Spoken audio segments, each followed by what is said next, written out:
Hi hello வணக்கம். நம்மளுடைய சேனலில் சப்ஸ்கிரைப் பண்ணிக்கோங்க அண்ட் மறக்காமல் அந்த பெல் ஐக்கானை கிளிக் பண்ணி வச்சுக்கோங்க. அப்போ தான் டெய்லி நம்ம லைவ் போடுறோம் அண்ட் வீடியோ அப்லோட் பண்ணுறேன், ஷார்ட்ஸ் போடுறேன். ஸோ நிறையா வீடியோஸ் வந்து நீங்கள் பாருங்கள் அண்ட் சப்போர்ட் பண்ணுங்கள். Thank you for your love and supports. இன்றைக்கி நம்ம வந்து நண்டு பெப்பர் கிரேவி தான் பார்க்க போகிறோம். ஸோ என்ன அப்படின்னு பார்த்தீங்கன்னா, இன்றைக்கி வந்து எனக்கும் பாப்பாவுக்கும் வந்து லைட்டாக கோல்டு இருந்துச்சு. ஸோ அதனால் சொன்னாங்க நண்டு சாப்பிட்டா கோல்டு சரியாகும் அப்படின்னு சொல்லிட்டு, அதனால் நாங்கள் வந்து நண்டு வாங்கலான்னு போனால் ஆக்சுவலாக இன்றைக்கி எழுந்ததே ரொம்ப லேட்டாக எழுந்ததுனால நண்டு ஷாப் எங்கேயுமே இல்லை. அப்புறம் தூரமாக போயிட்டுருக்கப்ப ஒரே ஒரு ஷாப் இருந்துச்சு. அது மட்டும் இல்லாமல் நாங்கள் போன டைமுக்கு நண்டு பெரிய நண்டாகவும் இருந்தது அண்ட் நண்டுமே ரொம்ப ஃப்ரெஷ்ஷாக இருந்தது பார்க்குறதுக்கு. ஸோ வாங்கிட்டு வந்து அவங்களே அங்கே நண்டு ஷாப்லேயே வந்து நண்டை நல்லா க்ளீன் பண்ணி ஒரு டைமுக்கு 3 டைம்ஸ் நல்லா வாட்டர் போட்டு க்ளீன் பண்ணி ஃப்ரெஷ்ஷாக கொடுத்தாங்க. அப்புறம் நானும் வீட்டில் எடுத்துகிட்டு வந்து நல்லா வாஷ் பண்ணிவிட்டு எப்போவுமே நான்வெஜ் வாஷ் பண்ணுறப்ப டர்மரிக் பவுடர் அண்ட் லெமன் போட்டு நான் வந்து ஊற வச்சு வாஷ் பண்ணிட்டேன். அந்த ஸ்மெல் இருக்காது. நம்ம வந்து நல்லபடியாக வாஷ் பண்ணி எடுத்து வச்சுட்டேன். ஒரு 5 மினிட்ஸ் வந்து எல்லாம் போட்டு சோக் பண்ணி ஊற வச்சா அந்த ஸ்மெல்லு வராது. தென் வந்து இப்போது நம்ம எப்படி பண்ணலாம் அப்படின்ட்டு நான் உங்களுக்கு நெக்ஸ்ட்டு அப்படியே ஸ்டார்ட் பண்ணிடலாம். இதே மாதிரி நீங்களும் ட்ரை பண்ணி பாருங்கள். ரொம்ப நல்லா இருந்துச்சு. நானே என்னோடய ஸ்டோன் ஸ்டைலில் தான் பண்ணேன். எனக்கு ரொம்ப பிடிச்சிருந்துச்சு. நீங்களும் உங்களுக்கு பிடிச்சிருந்தா இந்த மாதிரி ஸ்டைலில் ட்ரை பண்ணி பாருங்கள். ஓகேவா?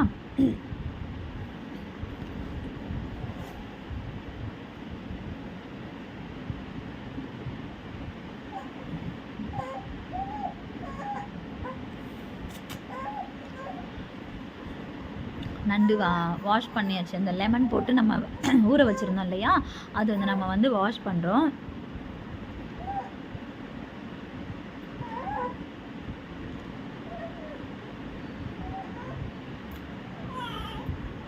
எனக்கு வாஷ் பண்ணுறதுக்கே நிறைய டைம் எடுத்தது. ஸோ அதனால தான் நம்ம வாஷ் பண்ணுறதுக்கே இவ்வளோ வீடியோஸ் டைம் வந்து நம்ம எடுக்கிற மாதிரி இருந்தது. ஸோ நீங்கள் நிறைய பேர் கேட்பாங்க, சரியாக வாஷ் பண்ணலை அப்படிலாம் வந்து சொல்லுவாங்க. நான் பார்த்துருக்கேன். ஸோ அதனால தான் உங்களுக்கு வந்து நான் ஃபுல்லாகவே வாஷ் பண்ணுறதை காட்டுறேன். இப்போ தேவையான பொருள் வந்து நண்டு நம்ம வந்து 1 kg வாங்கியிருக்கோம் அண்ட் அதுக்கு தேவையான அளவு தக்காளி, அப்புறம் பச்சை மிளகாய், கருவேப்பிலை, வெங்காயம், மஞ்சத்தூள், இஞ்சி பூண்டு paste, oil and salt, garam masala, pepper, அப்புறம் மிளகாய்த்தூள், கொஞ்சம் லெமன், கொத்தமல்லி லீஃப் கொஞ்சம் வச்சுருக்கேன். எந்த நான்வெஜ் பண்ணாலும் கொத்தமல்லி போட்டால் நல்லாயிருக்கும். இப்போது நம்ம வந்து ஸ்டவ் ஆன் பண்ணியாச்சு, கடாய் வச்சாச்சு.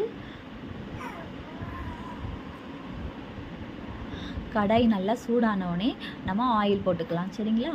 ஆயில் போட்டுட்டு ஆயில் நல்லா தேவையான அளவு மட்டும் ஆயில் போட்டால் போதும். ஸோ ஆயில் எப்பவுமே அதிகமாக எடுத்துக்கக்கூடாது. அது வந்து நம்ம ஹெல்த்துக்கு நல்லதில்லை. அதனால் நான் வந்து கம்மியாக தான் ஆயில் எடுத்துக்கிறேன். ஆயில் போட்ட உடனே ஆயில் நல்லா ஹீட் ஆகணும். நல்லா ஹீட் ஆன உடனே நம்ம வந்து 2 பச்சை மிளகாய் வந்து தேவைக்கு அளவான காரம், நீங்கள் காரம் சாப்பிடுவீங்கன்னா 1 எக்ஸ்ட்ரா போட்டுக்கோங்க. நான் காரம் கம்மியாக பாப்பா இருக்கிறதுனால காரம் கம்மியாக சாப்பிட்றதுனால ஒரே ஒரு பச்சை மிளகாய் எடுத்திருக்கேன் அண்ட் கருவேப்பிலை செகண்ட் ஆட் பண்ணியிருக்கேன். தென் தேர்டாக வந்து நம்ம ஆனியனை போடணும். ஆனியன் வந்து நல்லா ப்ரௌன் ஆகிற வரைக்கும் நல்லா வதக்கணும். ஆனியன் வந்து நல்லா ப்ரௌன் ஆகிற அளவுக்கு நம்ம வதக்கிட்டே இருக்கணும்.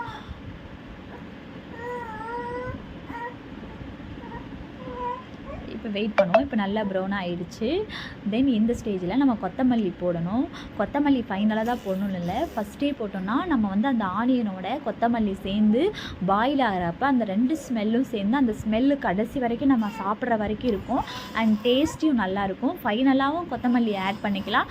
அண்ட் இது மாதிரி நம்ம ஆனியன் கூட எப்போவுமே வந்து சேர்த்து வதக்கணும்னா அந்த ஸ்மெல்லு வந்து ரொம்ப நல்லாயிருக்கும். அது வந்து நல்லா அந்த வெங்காயமும் ஆனியனும் அந்த கொத்தமல்லியும் வந்து நல்லா பாயில் ஆகிறப்ப பார்த்தீங்கன்னா அந்த ஒரு மாதிரி இந்த ஸ்மெல் ரொம்ப நல்லாயிருக்கும். எனக்கு அது பிடிக்கும். அதனால் நான் இந்த மாதிரி வந்து நல்லா வதக்கிறப்பவே பார்த்தீங்கன்னா என் கூட பாப்பா இருந்தால் அவளுமே சொன்னால், நல்லா இருக்குமா? ஆமாம்மா, நீங்கள் வீடியோக்காக சொல்கிறேன்னு நினச்சேன், ஆனால் நிஜமாவே நல்லா இருந்துச்சு அப்படின்னா நான் வீடியோக்காக எதுவுமே சொல்ல மாட்டேன். செஞ்சு இது வந்து டேஸ்ட்டாக இருந்ததுனால தான் நம்ம வந்து இந்த வீடியோவே நம்ம அப்லோட் பண்ணுறோம். தென் நெக்ஸ்ட் வந்து நல்லா வெங்காயமும் கொத்தமல்லியும் நல்லா ஃபைனாக நல்லா ப்ரௌனாக ஆகிடுச்சு. தென் வந்து இந்த ஸ்டேஜில் நம்ம தக்காளி ஆட் பண்ணிக்கலாம். தக்காளி நல்லா பேஸ்ட் ஆகணும். அதுக்கு வந்து நம்ம என்ன போடுவோம் அப்படின்னா, தக்காளி நல்லா சீக்கிரம் வந்து பாயில் ஆகணும் அப்படின்னா கொஞ்சம் நம்ம தேவையான அளவு சால்ட்டு, அப்போ இந்த ஸ்டேஜ்லேயே சால்ட்டு போடணும். சால்ட்டு அண்ட் டர்மரிக் போடணும். அண்ட் இஞ்சி பூண்டு பேஸ்ட்டு இதோட சேர்த்து நல்லா ஆட் பண்ணிக்கணும். இதில் வந்து சால்ட்டு போட்டாச்சு. சால்ட்டும் டர்மரிக்கும் போட்டு நம்ம வந்து நல்லா வதக்கியாச்சு. வதக்குறப்ப நான் வந்து ஒரு 5 மினிட்ஸ் வந்து மூடி போட்டு வச்சிட்டோம்னா நல்லா பேஸ்ட் ஆகிடும். லோ ஃப்ளேமில் வச்சு நல்லா வச்சுட்டு பார்த்திங்கன்னா நமக்கு வந்து அந்த தேவையான அளவு இது வந்து நல்லா பேஸ்ட் ஆகிடும். அந்த ஸ்டேஜில் வந்து நம்ம இஞ்சி பூண்டு பேஸ்ட்டு தேவையான அளவு, நான் எப்போவுமே கொஞ்சம் ஜாஸ்தி கொஞ்சம் எப்பவும் போடுற அளவை விட நம்ம வந்து இஞ்சி பூண்டு வந்து நான் கொஞ்சம் எனக்கு வந்து என்னோடய டேஸ்ட்டுக்கு கொஞ்சம் அதிகமாக சேர்த்துப்பேன். அது நல்லா தான் இருக்கும். அந்த ஸ்மெல்லு வந்து இன்னும் கொஞ்சம் நமக்கு டேஸ்ட்டை கொடுக்கும்.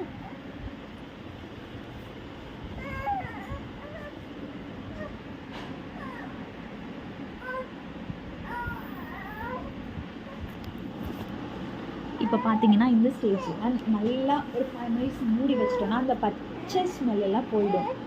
அந்த பச்சை ஸ்மெல் வந்து போயிடும். அதுக்கப்புறம் நம்ம ஓப்பன் பண்ணி நல்லா பாருங்கள். இப்போ எவ்வளோ அழகாக பேஸ்ட்டாக மாறிடுச்சு பாருங்கள். இந்த ஸ்டேஜில் நமக்கு தேவையான மசாலாஸ் ஆட் பண்ணிக்கணும்.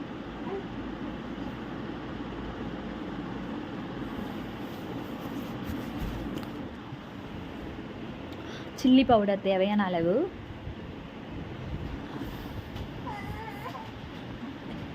இது பெப்பர் ஆட் பண்ணியிருக்கோம்.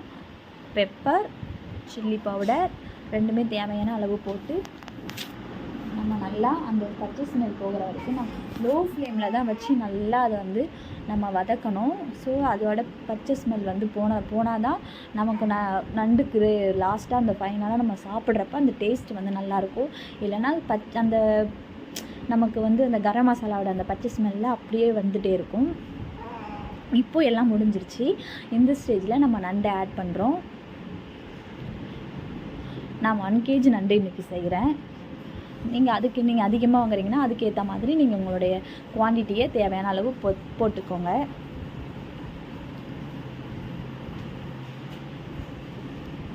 இப்போ நல்லா அந்த மசாலாவோட மிக்ஸ் ஆகிற வரைக்கும் நம்ம வந்து நல்லா அதை வந்து நல்லா மிக்ஸ் பண்ணணும்.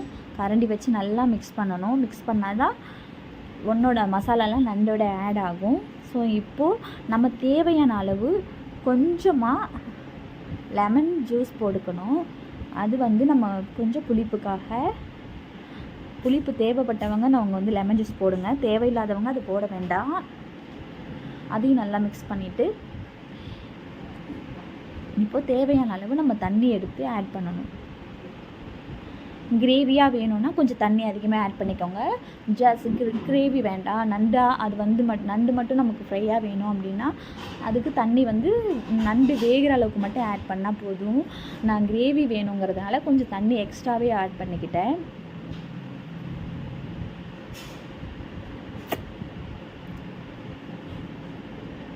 இப்போ தண்ணி எல்லாம் போட்டு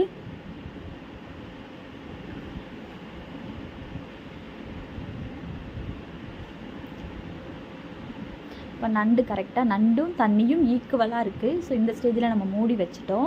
இப்போ ஃபுல் ஃப்ளேமில் வச்சு நல்லா பாயில் பண்ணணும். இப்போ நண்டு பாருங்கள் நல்லா கொதிக்குது.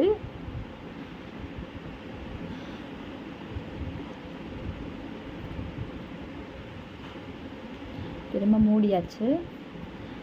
அகைன் இப்போ நண்டு நல்லா வெந்துருச்சு. நமக்கு சாப்பாட்டில் போட்டு மிக்ஸ் பண்ணி சாப்பிட்ற அளவுக்கு கிரேவி இருக்குது. எனக்கு இது போதும்.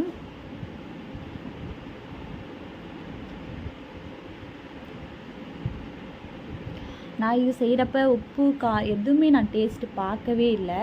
எல்லாமே அப்படியே செஞ்சிட்ருந்தேன். ஃபைனலாக வந்து கொத்தமல்லி ஆட் பண்ணிக்கிட்டேன். தென் பெப்பர் கிரேவிங்கிறதுனால நம்ம வந்து எண்ணெயில் மசாலாலையும் பெப்பர் ஆட் பண்ணிக்கணும். அண்ட் ஃபைனல் ஸ்டேஜ்லேயும் பெப்பர் ஆட் பண்ணிக்கணும். அப்போ தான் அந்த பெப்பரோட ஸ்மெல்லோட நல்லாயிருக்கும் அது ஆட் ஆகுறப்போ. ஸோ இதை நான் வந்து செய்கிறப்ப எந்த டேஸ்ட்டும் பார்க்காம தான் பண்ணேன். ஆனால் செஞ்சதுக்கப்புறம் நிஜமாக நானே சொல்கிறேங்க, ரொம்ப நல்லா இருந்துச்சு, டேஸ்டியாக இருந்தது. அப்புறம் என்னோடய ஹஸ்பண்ட் வந்து நான்வெஜ்ஜில் நண்டு, இறால் இதெல்லாம் சாப்பிடவே மாட்டார், முள் இருக்கிற மீன் அதிகமாக எடுத்துக்கவே மாட்டார். ஆனால் அவர் வந்து பார்த்திங்கன்னா ஃபர்ஸ்ட் டைம் நண்டு எனக்கு ரொம்ப பிடிச்சிருக்கு, நல்லா இருக்குது அப்படின்னு சொல்லி ரொம்ப லைக் பண்ணி சாப்பிட்டாங்க. அப்புறம் சொன்னாங்க, இனிமேல் வீக்லி நண்டு வாங்கணும் அப்படின்னு சொன்னாங்க. ஸோ அந்தளவுக்கு டேஸ்ட்டாக இருந்தது.